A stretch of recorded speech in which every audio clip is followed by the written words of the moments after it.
Hello guys, welcome back home.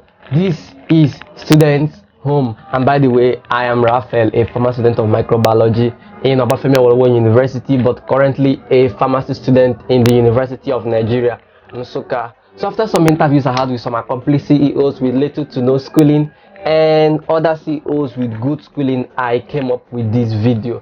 So let's face the facts. Join me. Do you know that currently about 2 million students are in higher institutions in Nigeria, and about 500,000 students are graduated annually from higher institutions in Nigeria? Do you also know that less than 50% of these 500,000 graduates eventually gets employed, and the lucky ones that got employed face certain difficulties such as underpayment, lack of required skills for the job, among others? There are so many reasons why students would come up with the conclusion that schooling is a scam. But before I continue, let's not confuse schooling with education. Education is the acquisition of knowledge or skill in a particular subject, which could be formal or informal, while schooling is this process of being taught in a school in a formal setting. Now we can see from this diagram that education is divided into two, which could be formal or informal. The formal being universities, polytechnics, monotechnics, college of educations, among others.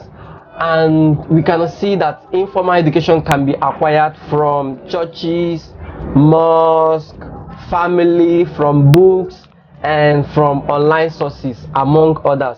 But today we are focusing on schooling and not education as a whole. Another word we need to define before going further is the use of the word scam.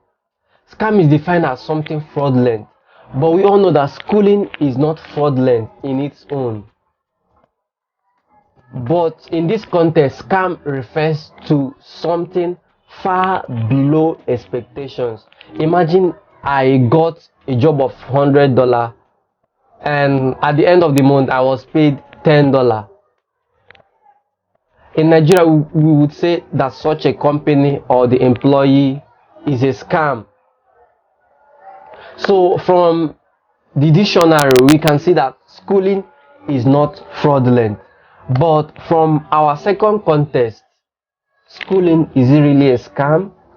The answer to this question is not really straightforward, but could be based on our expectations, the trend, the school curriculum, our focus, among others.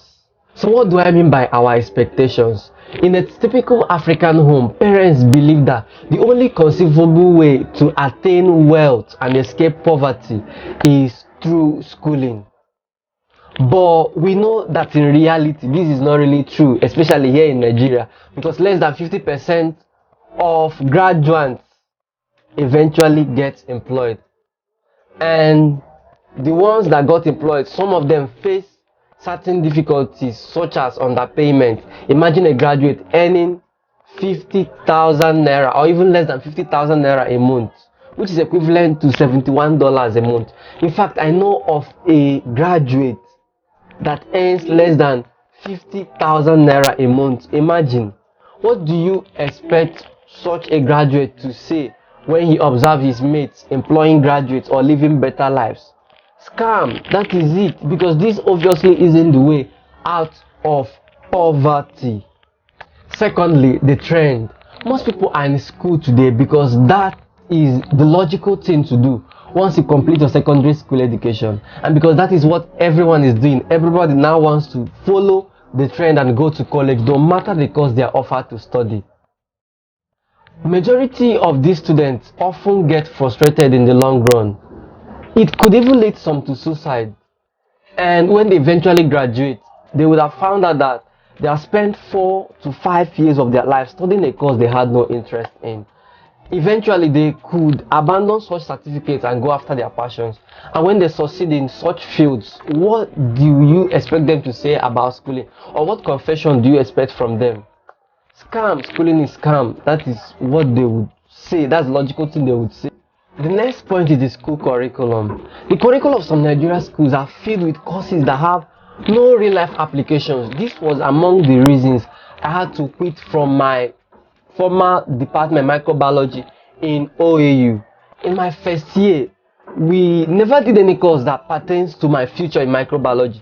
Then in my second year, 70% of the courses we are doing had no real life applications. It was just general knowledge. So microbiology is a 4-year course, and I've spent 2 years of my life studying general knowledge. So I had to call it a quit. Same thing with some engineering courses. They spend 5 to 4 years studying courses that have no real life applications. So what am I insinuating? I'm not saying that you should quit from your present department.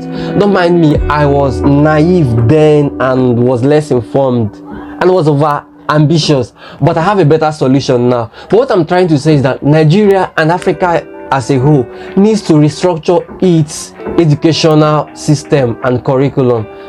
Imagine studying a 5-year course or 4-year course and you learned theory all through, but in real life you don't know how to do any shit. So imagine, the last but not the least is fun, and that's too much fun. Now college provides freedom we never had earlier. No one to tell you when to wake up, when to sleep, when to read. You can stay awake till 3 a.m. You can even party all night, and no one is gonna tell you when to even go for your lectures. College is fun, but some people get so caught up in the fun that they forget the main reason they are in school. College is to be enjoyed. Don't mind me, college is to be enjoyed, but you must ensure self-control. Too much of everything is not good. Same with fun. Too much of fun could jeopardize your life as a student. Such students could end up being withdrawn from school due to poor grades.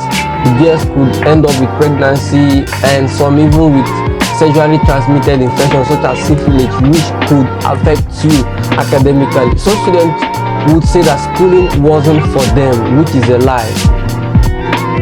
Now, college could be enjoyed, and you could still enjoy college and still come out with good grades.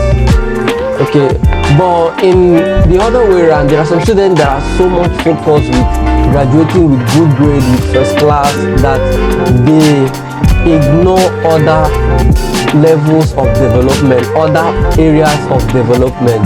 They ignore emotional quotient, they ignore social skills. So their life is just from hostel to class, from hostel to class, from hostel to class.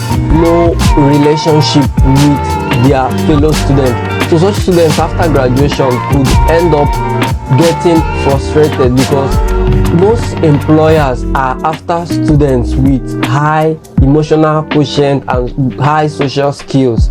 Imagine 2 students that studied marketing, the other one with good grades, first class, while the other one with second class.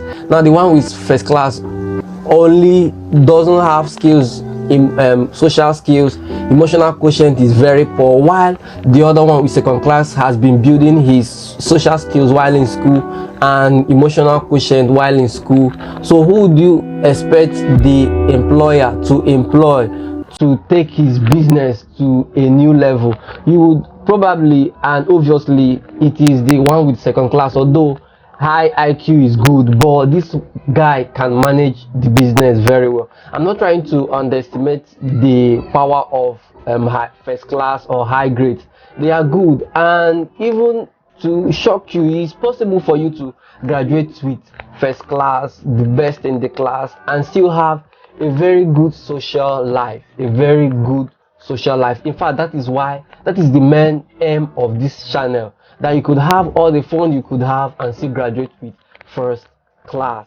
So far, we've identified the 4 major reasons why students could end up saying that schooling is a scam, which could be our expectations, the trend, the school curriculum, and lots and excess of fun. I know in your mind right now, you might be asking me, so what can I do in order not to get scammed by the school system? Should I quit school the way you did?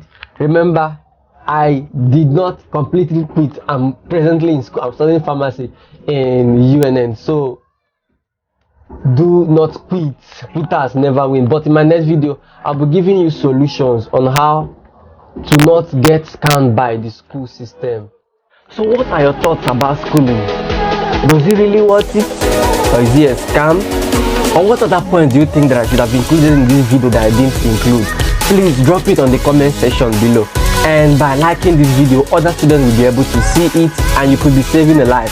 Remember that depression and frustration are among the top reasons why students commit suicide, and I trust that you are so kind to save a student today. And by subscribing on this channel, you are encouraging me to make more of these videos, and by turning on your notification icon, you'll be notified the next time I release my next video. Thanks for watching, guys. I love you guys.